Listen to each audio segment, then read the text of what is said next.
দেখুন বন্ধুরা, এই মেয়েটা কিন্তু বেস্ট ডিজাইনার, মানে আমার চোখে তো সেটাই মনে হচ্ছে। তার জন্য তোমরা পুরো ভিডিওটা দেখতে থাকো। অসাধারণ কিন্তু, মানে কেক বা যে কোনো জিনিসের ডিজাইন খুব সুন্দরভাবে বানাতে পারে।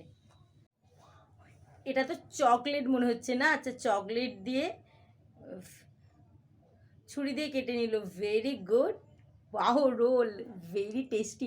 আর বাচ্চাদের কিন্তু এগুলো দারুণ খেতে লাগবে। বাট এতগুলো তো প্রত্যেকটা কিন্তু দারুণ ছিল। বাট এটা কিন্তু বড্ড কিউট। দেখো, এগুলো বাচ্চারা দেখলেই কিন্তু এদেরকে মানে খাওয়ার জন্য জোর করতে হবে না। দেখো, এমনিই বলবে, রেগুলার চাইবে।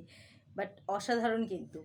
আচ্ছা, অ্যাপেল অ্যাপেল সাইজের কেটে নিয়েছে। আচ্ছা, এর উপর অ্যাপেলও দিচ্ছে। Very good. এটা কিন্তু খুব সহজ। এটা খুব ইজিলি ট্রাই করা যাবে, তাই না? আমাদের জন্য যারা আমরা পারি না। আচ্ছা, এটাকে দেখে অক্টোপাসের মতো লাগছে না? Very good. বাট আমরা করতে গেলে কিন্তু চিপকে যাবে। এরা কত সুন্দর সহজে করে ফেলছে, তাই না? আচ্ছা, এটা কিন্তু গুজিয়া শেপ দিচ্ছে। দেখো, ভিতরে মনে হয় চকলেট নয় খেজুর, কোনো কিছু একটা দিয়েছে।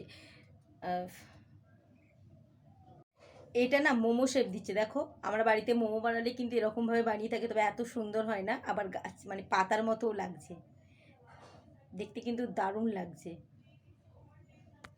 আচ্ছা, এটা লুচির মতো করে নিয়েছে, চারটে সাইজ পর পর সাজিয়ে। ভেরি গুড, দারুণ। দেখতে কিন্তু অসাধারণ লাগছে। আচ্ছা, এবার গুজিয়া শেপ দিচ্ছে না? এটা গুজিয়া শেপ, ভেতরে পুর দিয়ে গুজিয়া শেপ হচ্ছে। দারুণ লাগছে। আচ্ছা, পরেরটাও কিন্তু গুজিয়া শেপই দিচ্ছে। দেখো, মনে হচ্ছে দুটোকে কি একসঙ্গে জুড়ে দিয়েছে না। আচ্ছা আচ্ছা আচ্ছা আচ্ছা, একটা কি এত সুন্দর করে করা যায়? উপর থেকে দেখলে কিন্তু মনে হচ্ছে অন্য ধরনের ভাবে করেছে, বাট করছে যখন খুব সহজ লাগছে। আচ্ছা, এটা ভিতরে চকলেট দিয়েছে। চকলেট ছুরি দিয়ে কাট। আচ্ছা, শেষেরটা কিন্তু মাছ। মানে আমার তো এটা দেখার পরই প্রচণ্ড খিদে পেয়ে গেছে। তো চলো টাটা, ভিডিওটা ভালো লাগলে শেয়ার করে দিও।